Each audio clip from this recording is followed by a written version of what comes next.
Assalamualaikum warahmatullahi wabarakatuh dan salam sejahtera bagi kita semua. Izin perkenalkan, nama saya Siti Nurbaya. Saya merupakan dosen tetap di Institut Teknologi Kesehatan dan Sains Muhammadiyah Sidrap dengan home base pada program studi pendidikan profesi bidan jenjang sarjana. Saya mengampu mata kuliah pada semester ganjil dan semester genap.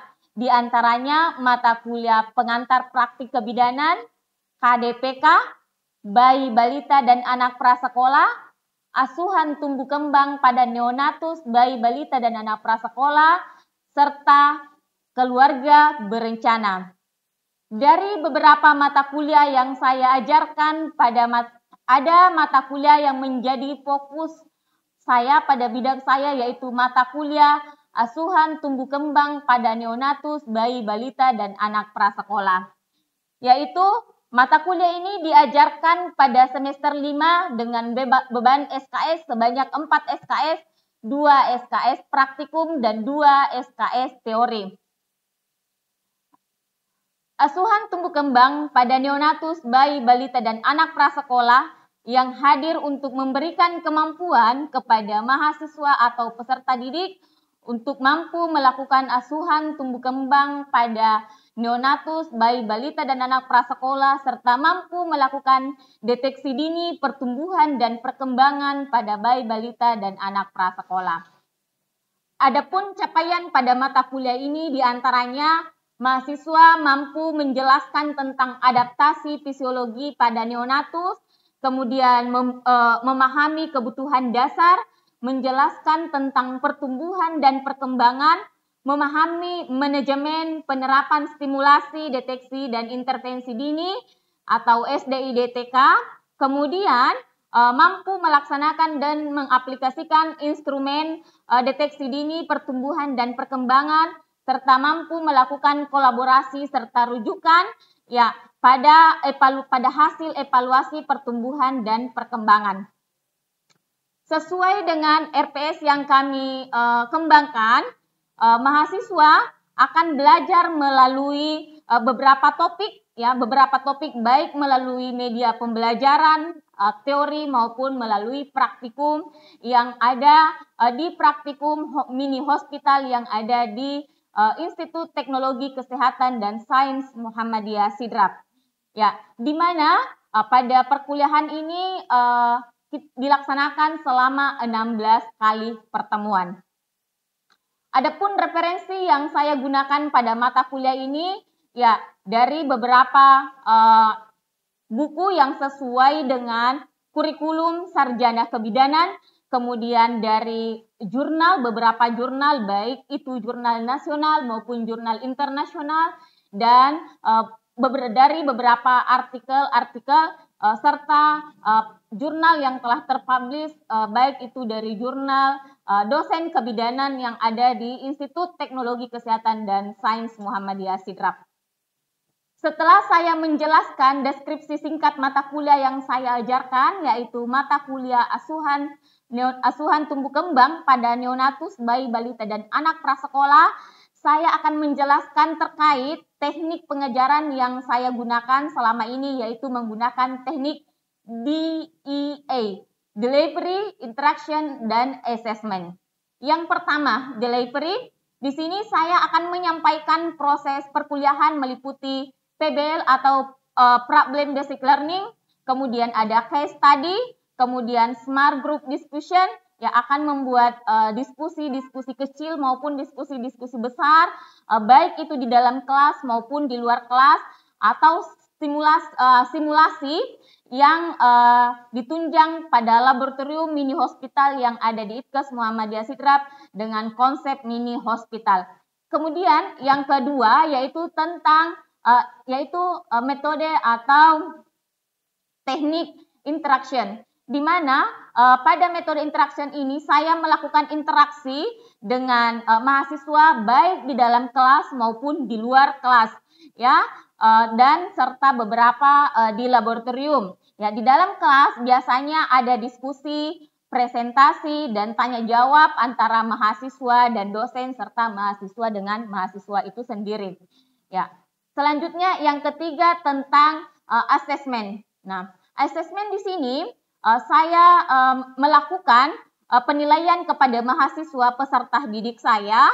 Pada pertemuan pertama, saya akan melakukan kontrak perkuliahan, membahas tentang RPS, capaian mata kuliah, serta RPS yang akan kami bahas selama 1 semester ke depan. Nah, kemudian serta membahas tata tertib terkait pakaian, harus menggunakan pakaian lengkap, kemudian jilbab, ya sesuai dengan aturan institusi yang pakaian yang telah disiapkan oleh institusi, kemudian menggunakan atribut lengkap, kemudian yang ketiga menggunakan sepatu putih, dan di sini akan dibahas tentang persentase kehadiran yaitu minimal 80%. Nah, dan akan diberikan kelonggaran waktu minimal 15 menit pada mahasiswa yang terlambat datang setelah mata kuliah atau proses belajar mengajar dimulai. Adapun komponen penilaian yang saya lakukan diantaranya soft skill 10%, UTS 15%, UAS 15%, sikap 10%, kehadiran 10%, dan praktikum 30%. Ya, itulah tadi metode pembelajaran saya yang saya lakukan selama ini, dan setelah ini saya akan menunjukkan cuplikan saya terkait cara pembelajaran dengan mata kuliah asuhan tumbuh kembang pada neonatus, bayi, balita, dan anak prasekolah dengan pokok bahasan SDIDTK atau stimulasi deteksi intervensi dini tumbuh kembang.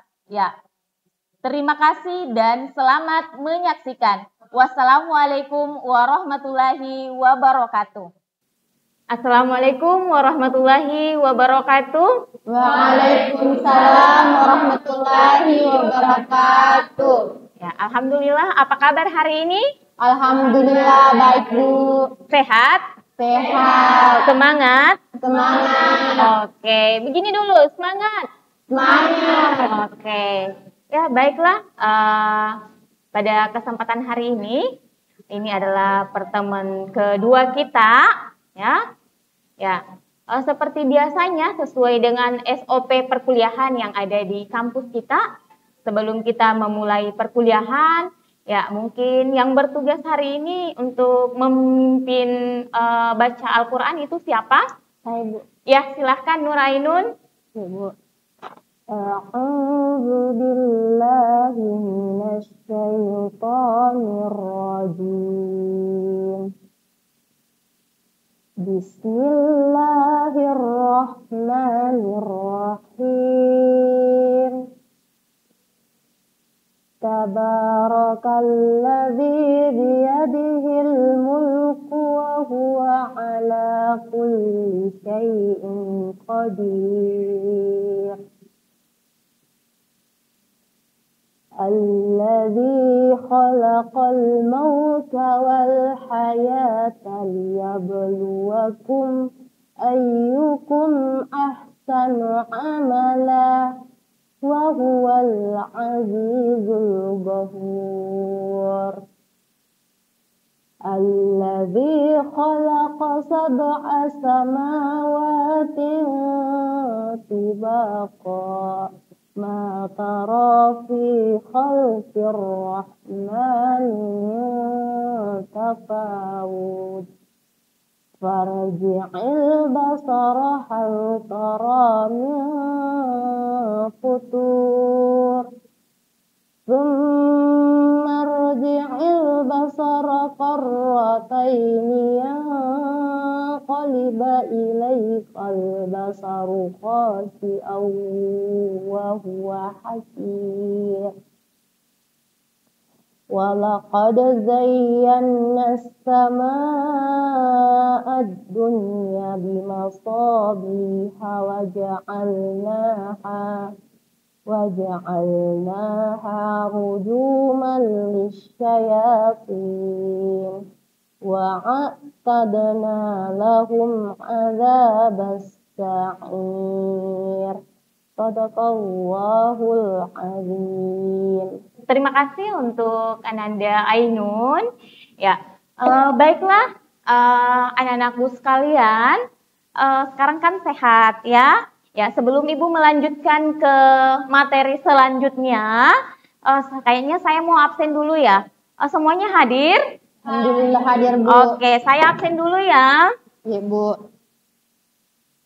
Ada Ainun, Hadir, Bu. ada Halisa, ada Sartiana, Satriani. Oke, semuanya hadir ya. Iya, Oke, Bu. baiklah. Kita ke materi kita pada hari ini, ya.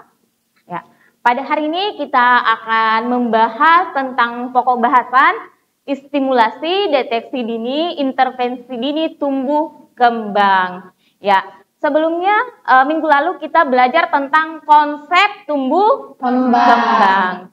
Ya, ada yang bisa mereview mata kuliah minggu lalu tentang apa itu pertumbuhan dan perkembangan? Ada? Oke, silakan Halisa. Pertumbuhan, growth bertambahnya jumlah dan sel di seluruh bagian tubuh yang dapat diukur seperti dengan berat badan, tinggi badan, metabolik keseimbangan, kemudian umur tulang. Sedangkan perkembangan atau development bertambah sempurnanya fungsi tubuh yang dapat dicapai melalui kematangan dan belajar, seperti dengan bayi melakukan pergerakan tanpa perpindahan, kemudian merayap, kemudian merangkak, terus berjalan, seperti itu, Bu. Oke, bagus sekali jawaban dari Halisa. Selanjutnya, ada yang tahu, masih ingat itu batasan-batasan umur neonatus, bayi, balita, dan anak prasekolah? Ada? Oke, Satriani. Ya baik, Bu. Adapun batasan-batasan pertumbuhan yang pertama yaitu pada neonatus, yaitu 0 sampai 28 hari. Kemudian bayi 29 sampai 12 bulan. Kemudian balita 1 tahun sampai 5 tahun. Kemudian apras 3 tahun sampai 6 tahun. Oke, bagus sekali Satriani. Jadi batasan umur ya Satriani ya, umur neonatus, bayi, balita, dan apras. Ya, selanjutnya satu lagi deh, Ibu mau coba. Nah, apa faktor-faktor yang mempengaruhi pertumbuhan dan perkembangan? Ada yang masih ingat? Baik, Bu. Oke, silahkan Indar. Baik, Bu, ada 3 faktor yang mempengaruhi pertumbuhan dan perkembangan. Yang pertama itu ada faktor herediter, kemudian ada faktor internal, dan ada faktor eksternal. Oke, itulah tadi jawaban dari teman-temannya, itu sangat bagus. Ya, bisa aplaus untuk ketiga temannya. Oke, bagus sekali. Jadi, Ibu bisa lanjut ya materi pada hari ini karena ya Ibu merasa kalian sudah paham dan mampu mereview materi kita pada minggu lalu. Ya, sekarang kita akan belajar tentang stimulasi, deteksi, intervensi dini, tumbuh, kembang, atau biasa disebut dengan singkatan SDIDTK. Biasa dengar kata SDIDTK? Biasa. Itu sesuai dengan keunggulan prodi kita, yaitu tumbuh kembang ya pada neonatus, bayi, balita, dan anak prasekolah. Yang pertama tentang pemantauan pertumbuhan dan perkembangan. Nah, di sini pada mata kuliah ini setelah kita mempelajari mata kuliah tentang SDIDTK ini, ya mahasiswa mampu memantau pertumbuhan dan perkembangan pada anak yang optimal. Kemudian ada beberapa tujuan khususnya, yaitu menjelaskan tentang pemantauan tumbuh kembang, kemudian menjelaskan pemantauan pada 4 aspek ya. Ada 3 aspek, kemudian 4 aspek, dan melakukan pemantauan pertumbuhan dan perkembangan pada anak. Nah, di sini nanti kita akan belajar di praktikum, di TK juga, tentang bagaimana melakukan pemantauan pertumbuhan dan perkembangan kepada anak. Ya, perlu kita pahami bahwa anak bukan merupakan seorang dewasa, ya, bukan merupakan seorang dewasa dalam bentuk mini, ya. Oleh karena sifatnya berlainan dengan orang dewasa. Jadi contohnya biasanya ada orang tua yang memperlakukan anaknya seperti orang dewasa dari segi berpenampilan, ya. Ya, itu artinya anak itu bukan orang dewasa mini, ya. Paham di sini? Kemudian ya, tumbuh dan berkembang. Jadi ini sejalan dengan materi kita pada minggu lalu, yaitu tentang konsep tumbuh kembang. Ya, tumbuh dan berkembang, tumbuh mulai dari bertemunya sel telur dan sperma atau sejak konsepsi, ya, pertemuan antara sel telur dan sperma, kemudian di dalam kandungan kurang lebih 9 bulan, kemudian lahir hingga akhir masa remaja. Oke? Nah, selanjutnya, seperti yang tadi dikatakan bahwa pertumbuhan itu adalah bertambahnya sel, ya, yang bisa diukur seperti tinggi badan, berat badan. Sedangkan perkembangan itu adalah dari tadi contohnya seperti dari merangkak, kemudian bisa berjalan, dari berjalan bisa berlari. Oke, pintar ya. Kemudian ini ada ciri-ciri tumbuh kembang. Nah, yang bagaimana itu perkembangan menimbulkan perubahan. Kemudian tumbang tahap awal menentukan perkembangan selanjutnya. Oke, kemudian ada beberapa prinsip proses tumbuh kembang. Ya, yang pertama, perkembangan merupakan hasil proses kematangan dan belajar. Kemudian yang kedua, pola perkembangan dapat diramalkan. Nah, ini ada beberapa faktor yang mempengaruhi tumbuh kembang. Yang pertama tadi faktor apa? Internal. Apa-apa itu internal? Ada ras, budaya, etnik, suku, ada lingkungan keluarga, kemudian ada umur, kemudian ada jenis kelamin, ada genetik, dan ada kromosom. Ketika biasa ada kelainan kromosom, maka biasa akan menghambat pertumbuhan dan perkembangan. Oke. Kemudian ada faktor eksternal. Faktor eksternal itu faktor luar ya. Kemudian apa itu faktor eksternal? Ada prenatal, yaitu masa kehamilan. Kemudian ada masa natalnya, yaitu masa persalinan. Ya, biasa karena mungkin ada persalinan yang dibantu, ya misalnya kayak vakum. Ya, kemudian ada trauma pada saat persalinan, ya. Kemudian pasca natal atau masa nifas, seperti itu. Kemudian selanjutnya ini faktor yang mempengaruhi, itu tadi ada genetik, ada nutrisinya, ya. Kemudian ada kesehatannya, kemudian ada hormon, ya, dan ada love atau cinta kasih sayang dari lingkungan keluarga. Ya, ini ada yang pertama itu berat badan. Nah, apa yang biasa mempengaruhi berat badan? Nah, biasa dipengaruhi oleh gen, kemudian asupan nutrisi, ya. Oke. Sampai di sini mungkin ada pertanyaan, ya? Sampai di sini ada pertanyaan? Saya Bu, terima kasih atas kesempatan yang diberikan. Tadi kan ada yang dibahas tentang pertumbuhan dan perkembangan. Ya. Nah, yang di sini yang saya mau tanyakan Bu, apa yang dapat mempengaruhi berat badan bayi? Berat badan bayi, karena kadang kita menemui ada bayi yang sama umurnya, tetapi berat badannya berbeda, Bu. Oke, bagus sekali pertanyaan dari Ainun. Bisa aplaus untuk Ainun dulu. Iya. Ya, masuk akal ya, biasa menjumpai seperti itu? Biasa. Umur anak sama, tetapi pertumbuhan dan perkembangannya berbeda. Ya, ada mungkin yang berat badannya sudah 12 kilo, sedangkan yang satunya masih 10 kilo. Ya, apa yang biasa mempengaruhi? Ada banyak faktor. Ya.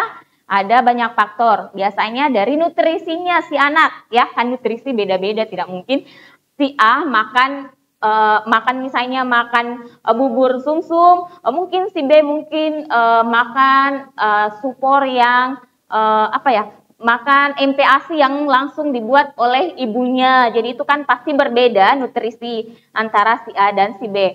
Kemudian ada juga biasa karena faktor aktivitas anak, ya. Mungkin si A aktivitasnya sangat aktif, anak si A aktivitasnya aktif, sedangkan semua tenaganya tadi akan terurai, ya, akan terurai sehingga bisa makanan atau makanan yang dia makan dia ke tenaganya, ya. Paham bahasa saya ya? Paham yang saya jelaskan? dia terurai ke tenaganya. Sedangkan mungkin anak si B itu setelah makan mungkin aktivitasnya tidak terlalu padat, tidak terlalu aktif, sehingga itu biasa merupakan salah satu faktor ya yang akan memicu perbedaan berat badan pada anak yang umurnya sama, ya seperti itu. Mungkin Ainun? Oke, ya Ibu lanjut ya. Oke, nah itu ya biasa juga dipengaruhi oleh aktivitas fisik, ya kemudian metabolisme tubuh yang tadi saya katakan, kemudian ada penyakit kronik, ya biasanya kalau ada penyakit bawaan, ya penyakit bawaan itu juga biasa menyebabkan itu adanya perbedaan berat badan pada umur anak yang sama. Nah selanjutnya, nah ini biasanya ini tinggi badan, potensi tinggi badan gen pada umur genetik ya, pada umur biasa 18 tahun. Ya, ini untuk laki-laki tinggi ayah, cara perhitungannya ya untuk tinggi badan. Kalau laki-laki tinggi ayah ditambah tinggi ibu ditambah 13 cm. Kalau dibagi 2 ya. Kemudian ya plus minus 8,5. Untuk perempuan itu tinggi ayah ditambah tinggi ibu dikurang 13 cm. Jadi perbedaannya 1 ditambah 13, 1 dikurang 13. Kemudian dibagi 2, itu plus minus 8,5 cm. Ya, nanti di laboratorium kita akan sama-sama di laboratorium Tumbang ya. Kita akan sama-sama menghitung ya. Nanti ada anak-anak di sana mungkin bisa kita ukur tingginya ya. Kemudian apakah kita masukkan di dalam rumus. Oke, lanjut. Nah, ada kemudian lingkar kepala ya. Sudah pintar mengukur lingkar kepala? Ya, sudah ya? Ya, sering belajar di laboratorium ya? Oke. Ya, dengan perkembangan volume otak, lingkar kepala lebih besar dari normalnya atau makrosefali. Ya, makrosefal artinya kepala besar. Ya, bukan besar kepala ya, tetapi ukuran kepalanya makrosefal. Ya. Kemudian ini kalau lebih kecil namanya apa? Oke, pintar. Nah, kemudian aspek perkembangan yang dapat dipantau ada apa? Motorik kasar. Ada motorik kasar, bagus. Selanjutnya apa? Motorik halus. Iya, motorik halus. Selanjutnya apa lagi? Kemampuan berbicara dan bahasa. Itu biasa dirangsang ya. Usahakan juga pada kemampuan bahasa dan bicara kita jangan membuat anak misalnya makan. Jangan memberikan contoh mamam ya, tapi makan ya, minum, mimim, jangan ya, itu tidak baik untuk pertumbuhan dan perkembangan anak, tetapi berikan contoh yang sesuai dengan bahasa yang sesungguhnya. Oke, paham? Kemudian sosialisasi dan kemandirian. Di sini bagaimana maksudnya Ibu sosialisasi dan kemandirian? Ya anak diajar untuk mandiri, ya jangan selalu mengandalkan Ibu. Ya misalnya contohnya dia mau menggapai mainan, mau mengambil mainan, ya usahakan berikan dulu kesempatan kepada anaknya untuk berusaha agar dia paham bahwa kita harus mandiri, ya. Tidak semua kebutuhan kita, keinginan kita itu simsalabli ada, ya. Tetapi butuh perjuangan, ya seperti itu. Nah, aspek perkembangan yang dipantau seperti tadi gerak kasar atau motorik kasar, ya adalah aspek yang berhubungan dengan kemampuan anak melakukan. Apa contohnya? Misalnya pergerakan, ya pergerakan ke kanan ke kiri dengan sikap tubuh yang melibatkan otot-otot besar. Ya, seperti duduk, ya, biasa diajarkan anak duduk, berdiri, ya, berlari-lari dan sebagainya. Itu semua adalah motorik kasar. Dari mungkin dia terlentang, kemudian diajarkan untuk tengkurap. Dari tengkurap diajarkan untuk merangkak. Dari merangkak diajarkan untuk duduk, kemudian dari duduk diajarkan untuk berdiri, dari berdiri diajarkan untuk berjalan. Oke. Nah, selanjutnya Untuk gerak halus atau motorik halus, nah apa-apa yang bisa dipantau, ya bisa dilihat melakukan gerakan yang melibatkan bagian-bagian tubuh yang bagian-bagian tubuh tertentu dan dilakukan oleh otot-otot halus. Contohnya apa? Misalnya memerlukan koordinasi yang cermat seperti mengamati sesuatu, ya. Kan kalau mengamati sesuatu tidak butuh tenaga, ya. Berarti tidak dia menggunakan motorik halus. Kemudian ini menulis dan sebagainya. Oke. Nah, ini ada periode tumbuh kembang. Nah, periode tumbuh kembang itu ya ada tadi yang dikatakan mulai dari prenatal, dari hasil konsepsi ya sampai akhir, yaitu masa remaja. Ya, yang pertama itu ada beberapa tahapan. Yang pertama tahapan intrauterin atau prenatal atau janin.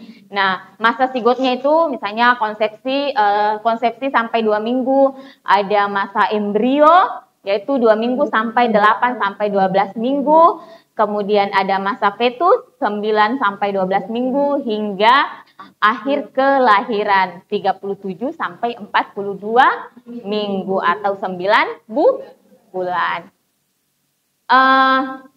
Baiklah, anak-anakku sekalian yang saya cintai, berhubung waktunya sudah habis, waktu kita pada pertemuan ini sudah habis, jadi minggu depan kita akan melakukan praktik tentang pemantauan tumbuh kembang pada neonatus, bayi, balita, dan anak prasekolah. Iya, usahakan ya seperti biasanya tetap hadir semua, ya. Tetapi seperti biasanya juga sebelum ibu melanjutkan perkuliahan, tetap ada review mata kuliah sebelumnya, ya, seperti itu.